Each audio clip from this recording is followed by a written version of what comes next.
अब नेक्स्ट हम पढ़ेंगे difference between manure and fertilization have be discuss. ठीक है, इसके बाद हम डिस्कस करेंगे मैन्योर और फर्टिलाइजेशन होते क्या हैं, क्योंकि उससे पहले वाले टॉपिक में मैंने आपको पार्ट 4 दिया, उसमें मैन्योर के बारे में फुल डिस्कशन की हुई है, तो इसमें हम ज़्यादा कुछ नहीं बताएंगे, बस थोड़े बहुत पॉइंट मेन पॉइंट है वो बता देंगे कि मैन्योर और फर्टिलाइजेशन होते क्या है। फर्टिलाइजेशन तो इसी में पूरा दिया हुआ, आपको समझ में आ गया होगा, लेकिन उससे पहले पार्ट 4 जाके देख लीजिए, उसमें मैन्योर पूरा डिस्कशन किया गया है उसके बारे में। ठीक है, अब हम आपको लाइन से बताएंगे मैन्योर और फर्टिलाइज़र होते क्या हैं। पहला नंबर, दूसरा, तीसरा, चौथा, पाँचवा, छठवा, सात, 7 इसमें पार्ट हैं और 7 इसमें पार्ट हैं। ठीक है, तो 7 को बारी बारी से, सबसे पहले हम मैन्योर का पहला पढ़ेंगे, फिर फर्टिलाइज़र का पहला पढ़ेंगे और समझेंगे कि दोनों में डिफरेंस क्या है। ऐसे ऐसे करके हम सातों के सातों पढ़ेंगे। पहले फर्स्ट में, a manure is a natural substance, it is obtained by the decomposition of animal waste such as a dung, गोबर जिसे कहते हैं, of cattle and buffaloes and plant residues. तो इसमें कह रहा है खाद जो होते हैं, खाद एक प्राकृतिक पदार्थ है या पशुओं और भैंसों के गोबर और पौधों के अवशेष जैसे जानवरों के कचरे के अपघटन द्वारा प्राप्त किए जाते हैं। उसके बाद में हम पढ़ेंगे फर्टिलाइज़र। फर्टिलाइज़र का फर्स्ट पार्ट देखिए, a fertiliser is a human made substance, it is an inorganic salt or an organic compound. इसमें कहा जा रहा है उर्वरक जो फर्टिलाइज़र होते हैं मानव निर्माता पदार्थ है। ठीक है, किससे, ह्यूमन मेड सब्सटेंस है, या एक अकार्बनिक नमक और एक कार्बनिक यौगिक है। ठीक है, क्या है, इनऑर्गेनिक साल्ट और ऑर्गेनिक साल्ट है। और ये फर्टिलाइज़र जो होते हैं ह्यूमन मेड सब्सटेंस है। ठीक, अब इसमें हम पढ़ेंगे नेक्स्ट सेकंड पार्ट, मैन्योर का सेकंड पार्ट देखिए, a manure contains small amount of essential plant nutrient such as nitrogen, phosphorus and potassium.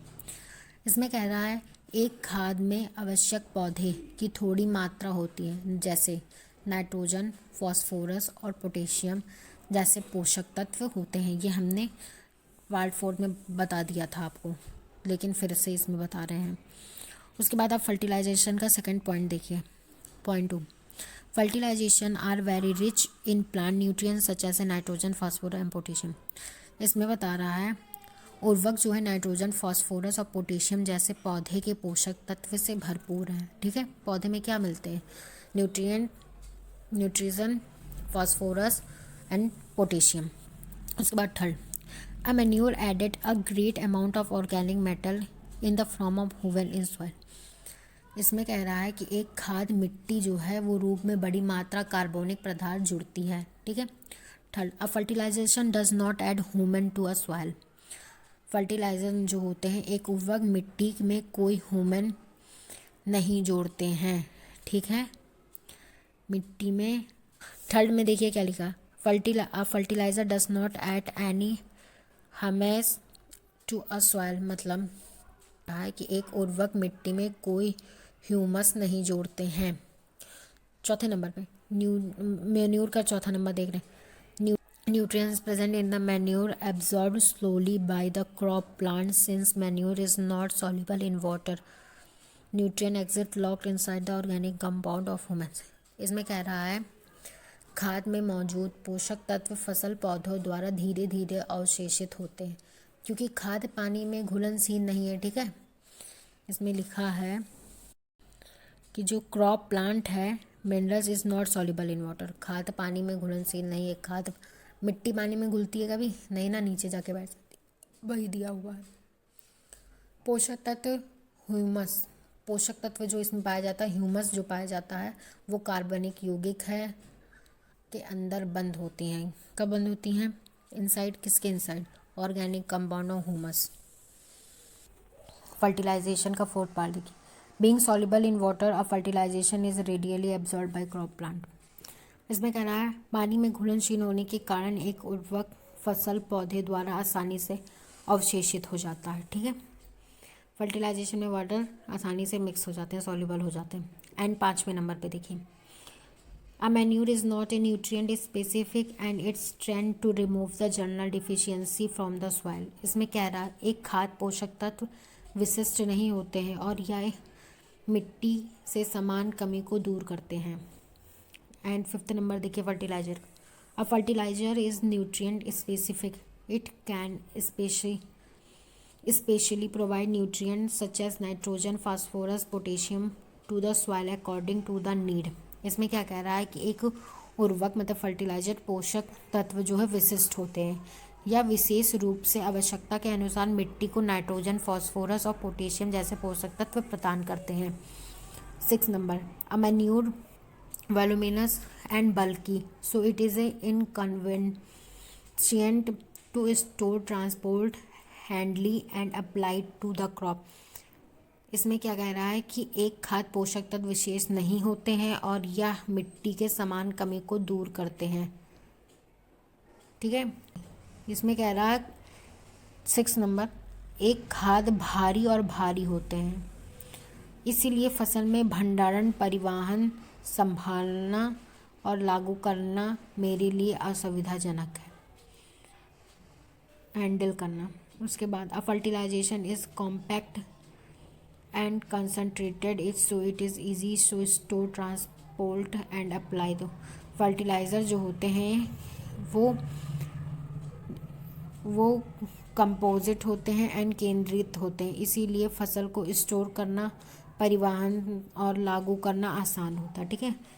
Manure होते हैं उसे स्टोर करना आसान नहीं होता, लेकिन फर्टिलाइज़र को हम आसानी से स्टोर कर सकते हैं क्योंकि वो केमिकल होते हैं. 7 number. A manure is a cheap and is prepared in rural women और फील्ड. इसमें क्या बता रहा है एक खाद जो होती है वो सस्ती होती है, ग्रामीण घरों में तैयार की जाती है आसानी से. लेकिन जो फर्टिलाइज़र होता है, fertiliser is A costly and prepared in factory. Fertiliser जो होता है वो कॉस्टली होता है. मैंने आपको बताया फर्टिलाइज़र जो होता है वो केमिकल कंपाउंड होता है, तो वो हमें फैक्ट्री में तैयार किए जाते हैं और वो महंगे होते हैं, कारखानों में तैयार किए जाते हैं. ठीक है. तो यहाँ तक हम लोग जान गए हैं डिफरेंस दोनों का, मैन्योर एंड फर्टिलाइज़र क्या होते हैं. नेक्स्ट टॉपिक है हम लोग का बायो फर्टिलाइज़र. हमने आपको ये मैन्योर के साथों और फर्टिलाइज़र के साथों डिफरेंस बता दिए हैं. अब नेक्स्ट हम लोग पढ़ेंगे बायो फर्टिलाइज़र. बायो फर्टिलाइज़र होते क्या हैं, तो ध्यान से सुनिए. Organism which enrich the soil with nutrient are called bio fertiliser. अब इसमें देखिए कह क्या रहा है. बायो फर्टिलाइज़र मतलब तो है जैव उर्वरक. जीव जो पोषक तत्व के साथ मिट्टी को समृद्ध करते हैं, मतलब इनरीच करते हैं सॉइल में न्यूट्रिएंट को, उसे हम क्या कहते हैं bio fertilizers. Bio fertilization are used for a specific crop plant. मतलब बायो फर्टिलाइजेशन हम एक स्पेसिफिक खाद पौधे के रूप में जानते हैं. जैसे खाद पौधा, जैसे पल्सेस मतलब बताइए, जैसे हमें पोषक तत्व मिलते हैं, जैसे दाल, पल्सेस. लिग्यूमिनस मैंने आपको बताया था. फल, जो लिग्यूमिनस प्लांट होते हैं वो फलीदार. नॉन लिग्यूफिलस जो होते हैं ना फलीदार, उसी को कहते हैं लिग्यूमिनस. मतलब लिग्यूमिनस उसमें फल लिखे हैं, फल. उसके बाद ऑयल शीट राइस. ठीक है. तलहीन सामान ऑयल चावल के लिए किया जाता है bio fertilization renewable and non pollutant source plant nutrient such as nitrogen. इसमें बताया गया है कि जैसे पौधे के पोषक तत्व के गैर प्रदूषित स्रोत हैं, they are not in alternative chemical fertilisation. वे रसायन के विकल्प नहीं हैं, but can play supplementary role supply in nitrogen. विकल्प नहीं है, लेकिन एक पूर्व भूमिका निभा सकते हैं जो विशिष्ट मिट्टी के तहत विशिष्ट फसलों को नाइट्रोजन की आपूर्ति करते हैं. क्या bio fertilization. Soil condition nitrogen fixing micro organism. इसमें क्या है कि नाइट्रोजन फिक्सिंग होता है सूक्ष्म जीव, मतलब non सबबायोटिक Symbiotic cyanobacteria, phosphate solubilizing microorganisms are made to biofertilization that are being used in India recently to biofertilization. India में तो इसमें बता रहा है कि यहाँ से नाइट्रोजन फिक्सिंग जो होता है सूक्ष्म जीव यानी गैर सहजीव और सहजीव, ठीक, मतलब नॉन सिम्बायोटिक, गैर सजीव, और सहजीव मतलब सिम्बायोटिक। साइनोबैक्टीरिया को फॉस्फेट एससी सूक्ष्म जीव मुक्त प्रकार में जीव का प्रयोग है जिनका उपयोग किया जाता है। हाल ही में दलहन फलियां मतलब पल्सेस, लेग्यूमिनस, ऑयल तिलहन और आर्द्र भूमि वाले चावल की खेती करने के लिए किसानों के बीच दो जीव नामत हुए, मतलब दो बायो फर्टिलाइज़र हुए। कौन से? एक राइजोबियम, ठीक, क्या राइजोबियम, याद रखिएगा, rhizobium culture and blue green algae, जिसे हम कहते हैं rhizobium culture blue green algae, such as Anabaena Nostoc has a gain popularity amongst farmers cultivating pulses. Pulses तो आप जान गए होंगे, दाल, लेग्यूमिनस मतलब फल, ऑयल मतलब तलहीन समान, शीट वीट, लैंड राइस, ठीक है। उसके बाद हम लोग पढ़ेंगे माइकोराइज़ा। माइकोराइज़ा क्या होता है, और ये माइकोराइज़ा पढ़ लेंगे उसके बाद फर्टिलाइज़र ख़त्म हो जाएगा। फिर उसके बाद हम लोग इरिगेशन पढ़ेंगे। माइकोराइज़ा क्या? Mycorrhiza is a symbiotic, mycorrhiza जो है symbiotic mutualistic association of certain fungi with root of higher plant. Mycorrhiza increase with water and nutrient uptake by plant and increase growth yield of the plant, ठीक है, इसमें ये दिया गया है। Mycorrhiza जो होता है उच्च पौधे की जड़ों के साथ कुछ कवक मतलब फंजाई, कुछ फंजाई का सहजीवी परिस्थिति संघ, जो फंजाई होते हैं वो मेन रोल यूज़ करते हैं, पौधे द्वारा पानी और पोषक तत्व को बढ़ाते हैं। मतलब माइकोराइज़ा जो होते हैं, ये हम लोग बड़े क्लास में पढ़ेंगे कि माइकोराइज़ा क्या होते हैं और वो प्लांट्स में पानी कैसे पहुंचाते हैं, ठीक है, ये सब इनका लोग का मुख्य उपयोग होता है।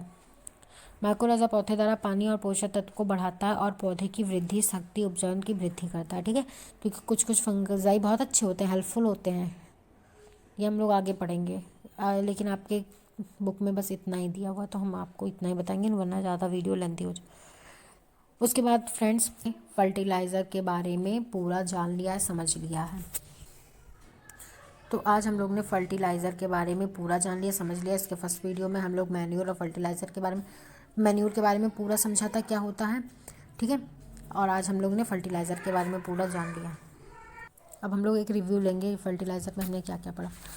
तो फर्टिलाइज़र पढ़ा हमने, फिर हमने नया फर्टिलाइज़र कितने प्रकार, कौन कौन से बेसिक होते हैं। तो हमने नाइट्रोजन फर्टिलाइज़र पढ़ा, फॉस्फेटिक फर्टिलाइज़र पढ़ा, पोटेशिक फर्टिलाइज़र पढ़ा, कॉम्प्लेक्स फर्टिलाइज़र पढ़ा, ठीक है।